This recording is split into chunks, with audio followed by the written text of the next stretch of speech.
ನಮಸ್ಕಾರ ಸ್ನೇಹಿತರೆ, ರಾಗಶ್ರೀ ವ್ಲಾಗ್ಸ್ಗೆ ಸ್ವಾಗತ. ನಮ್ಮ ಕರ್ನಾಟಕದ ಇತಿಹಾಸದ ಪುಟಗಳನ್ನ ತಿರುಗಿಸ್ತಾ ಹೋದ್ರೆ ಪ್ರತಿ ಕಲ್ಲಿಗೂ ಒಂದು ಕಥೆ ಇದೆ. ಇಂದು ನಾವು ಹೊರಟಿದ್ದೇವೆ ದಕ್ಷಿಣ ಭಾರತದ ವಾಸ್ತುಶಿಲೆಯ ಒಂದು ಅದ್ಭುತ ಕೇಂದ್ರಕ್ಕೆ. ಅದೇ ನಮ್ಮ ಐತಿಹಾಸಿಕ ಬೀದರ್. ಬನ್ನಿ ಈ ವಾರ ಬೀದರ್ನ ರಹಸ್ಯಗಳ ಮತ್ತು ಸೌಂದರ್ಯವನ್ನ ಅನ್ವೇಷಿಸೋಣ.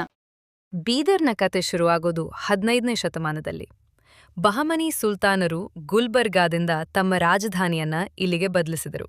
ಕಾರಣ ಬೀದರ್ನ ಭೌಗೋಳಿಕ ಸ್ಥಾನ ಮತ್ತು ಆರೋಗ್ಯಕರ ವಾತಾವರಣ. ಇದರ ರೂವಾರಿ ಸುಲ್ತಾನ್ ಅಹ್ಮದ್ ಶಾ ವಾಲಿ. ಅವರ ಕಾಲದಲ್ಲಿ ಬೀದರ್ ಕಲೆ, ಸಂಸ್ಕೃತಿ ಮತ್ತು ವಾಸ್ತುಶಿಲೆಯ ತವರಾಗಿ ಬೆಳೆಯಿತು. ಇದು ಕೇವಲ ಒಂದು ಕೋಟೆಯಲ್ಲ, ಇದು ಒಂದು ಬೃಹತ್ ಸಾಮ್ರಾಜ್ಯದ ಹೃದಯ. ನಾವು ಮೊದಲು ತಲುಪಿದ್ದು ದಕ್ಷಿಣ ಭಾರತದ ಅತಿದೊಡ್ಡ ಕೋಟೆಗಳಲ್ಲಿ ಒಂದಾದ ಬೀದರ್ ಕೋಟೆ. ಈ ಕೋಟೆಯ ಒಳಗೆ ಪ್ರವೇಶಿಸುತ್ತಿದ್ದಂತೆ ನಾವು ಬೇರೆ ಯುಗಕ್ಕೆ ಕಾಲಿರಿಸಿದ ಅನುಭವವಾಗುತ್ತದೆ. ಇಲ್ಲಿರುವ ರಂಗಿನ್ ಮಹಲ್ ನೋಡಿ, ಸುಂದರವಾದ ಅಂಚುಗಳು ಮತ್ತು ಮದರ್ ಆಫ್ ಪರ್ಲ್ ಕೆತ್ತನೆಗಳು ನಿಮ್ಮ ಕಣ್ಣುಗಳನ್ನು ಸೆಳೆಯುತ್ತವೆ. ಇಲ್ಲಿನ ಪ್ರತಿ ವಾಸ್ತುಶಿಲ್ಪವೂ ಆ ಕಾಲದ ಕಲಾವಿದರ ಕೌಶಲಕ್ಕೆ ಸಾಕ್ಷಿಯಾಗಿದೆ. ಆದ್ರೆ ಸ್ನೇಹಿತರೆ, ಬೀದರ್ಗೆ ಕೇವಲ ಕೋಟೆಗಳಿಲ್ಲ, ಅದಕ್ಕೂ ಮಿಗಿಲಾದ ಒಂದು ರಹಸ್ಯವಿದೆ. ಅದೇ ಸುರಂಗಬಾವಿ. ಬಹಮನಿ ಕಾಲದಲ್ಲಿ ನಿರ್ಮಿಸಲಾದ ಈ ಕರೇಜ್ ವ್ಯವಸ್ಥೆಯು ಭೂಗತ ನೀರಿನ ಸುರಂಗಗಳ ಮೂಲಕ ಜನರಿಗೆ ನೀರು ಪೂರೈಸುತ್ತಿತ್ತು. 500 ವರ್ಷಗಳ ಹಿಂದಿನ ಈ ಎಂಜಿನಿಯರಿಂಗ್ ಅದ್ಭುತವನ್ನ ನೀವಿಲ್ಲಿ ನೋಡಬಹುದು. ಇದು ನಿಜಕ್ಕೂ ರೋಮಾಂಚಕಾರಿ ಅನುಭವ. ಕೋಟೆಯಿಂದ ಸ್ವಲ್ಪ ದೂರದಲ್ಲಿ ಒಂದು ಅದ್ಭುತವಾದ ದೇವಾಲಯವಿದೆ, ನರಸಿಂಹ ಝಿರಾ ಗುಹಾ ದೇವಾಲಯ. ಇಲ್ಲಿ ದರ್ಶನ ಪಡೆಯಲು ಭಕ್ತರು ಮೊದಲು ಸೊಂಟದಷ್ಟು ಎತ್ತರದ ತಣ್ಣೀರಿನ ಸುರಂಗದ ಮೂಲಕ ನಡೆದುಕೊಂಡು ಹೋಗಬೇಕು.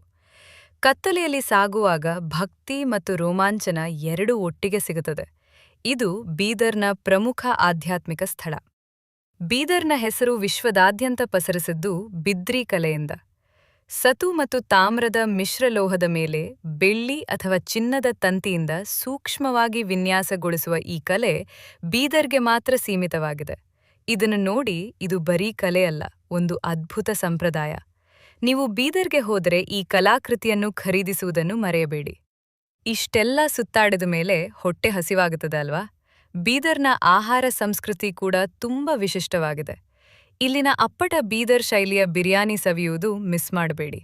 ಅಷ್ಟೇ ಅಲ್ಲ, ಉತ್ತರದ ದಪ್ಪಜೋಳದ ರೊಟ್ಟಿ ಮತ್ತು ಬದನೆಕಾಯಿ ಎಣ್ಣೆಗಾಯಿ ಕೂಡ ಇಲ್ಲಿನ ಬಿಸಿ ಬಿಸಿ ವಿಶೇಷ. ನಿಮ್ಮ ನಾಲಿಗೆಗೆ ಹೊಸ ರುಚಿಯನ್ನು ಇದು ನೀಡುತ್ತದೆ.